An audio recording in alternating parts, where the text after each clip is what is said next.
Hey everybody, this is Chris from the Hamilton Amateur Astronomers, in for the next segment of Talking Telescopes.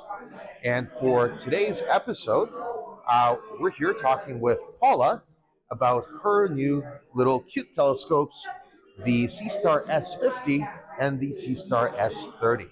I apologize off the bat for calling them cute. I know these are serious telescopes that can do some really mean things. So, just as a bit of an overview, these are automated telescopes. They are go-to telescopes. They run in Alt-EZ mode, but I do believe that the S50 is capable of running on a wedge. The S50 is a 250 millimeter focal length f5, and it is a 50 millimeter aperture, and the S30 is a 30 millimeter aperture running at 150 millimeters focal length, which makes it also an f5. The S50 has a slightly newer, I believe, sensor, but both sensors actually have the same density in terms of microns. So that said, a bit of an overview. Paula, how long have you been interested in astronomy? I joined the club in August 2018. Okay, and was that your first exposure to astronomy?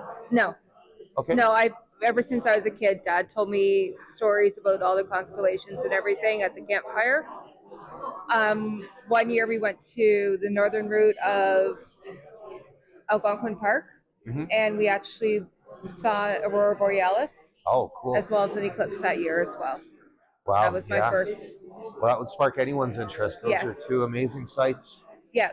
And then we used to live in Frailton, and because it was a very rural community and no lights anywhere, I actually saw the Milky Way in color on a very cold February night at like 4 o'clock in the morning when I was heading home from babysitting.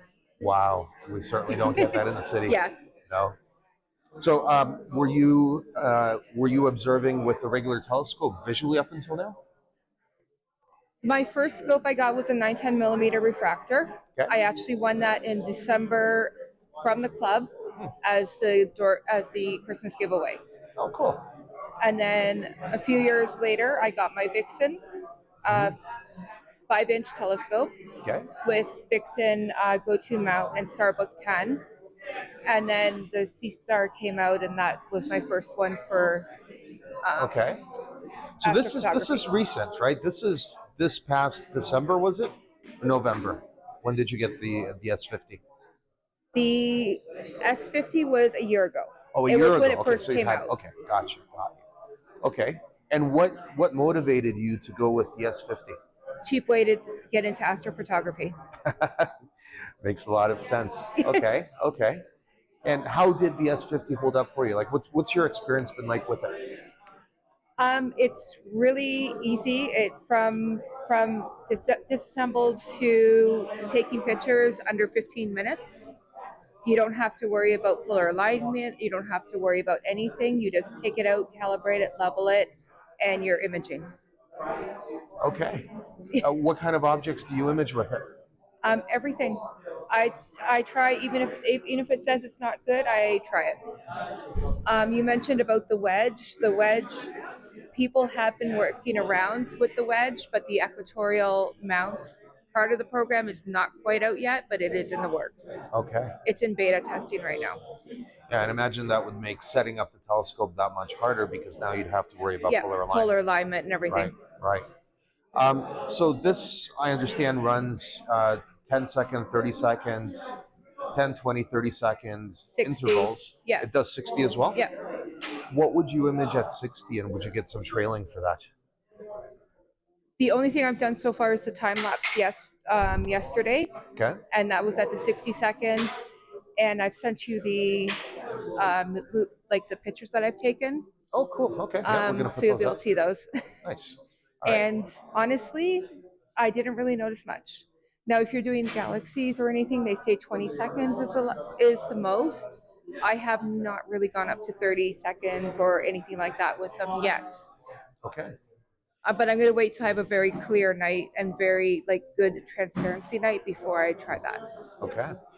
So I got a question for you. You've got the S50. It's a great little scope. it's not that little, right? It's a cool device. Yeah, What motivated you to go out and get the S30? the size. Okay. You wanted And something that would fit in a backpack, or yeah, so when I travel and when I'm uh, at the airport, it's just going to be easier to get through customs and security. Like I okay, had no problems already taking Canadian domestic flights, but yeah, I just think the S50 will be a little bit better. And I will be taking it to Montreal in April okay. with me. Are you flying or Yeah. driving? Okay, yeah, it makes a lot of sense. How do you compare both of these when it comes to the images that they take? For M42, the white one, the S50, I needed to do a little bit less cleanup than I do on the S50. Okay, So so that's the the only shorter thing I've, focal length really yeah, helps. that's the only thing I've really noticed. Given the difference in the focal length between both of these telescopes, how do you see yourself using them if you're out with them at the same time? Do you have a preference in terms of the types of targets that you would view with one versus the other? Not really. For me, I would have one doing, which I have had, one doing Andromeda, one doing M42. And then once the M42 was done, I would go over to the Horsehead Nebula. Now, Horsehead, the S50 actually looks a lot better with it at Mhm. 12 minutes than the S, or yes, the white one. Yep. Yes, 30. S30, yes. Looks a lot better at 12 minutes than the S50 does at 12 minutes. Interesting. It pulls in a lot more, I find, especially for the darker nebulas. Okay. But the bright nebulas, honestly, both of them are good.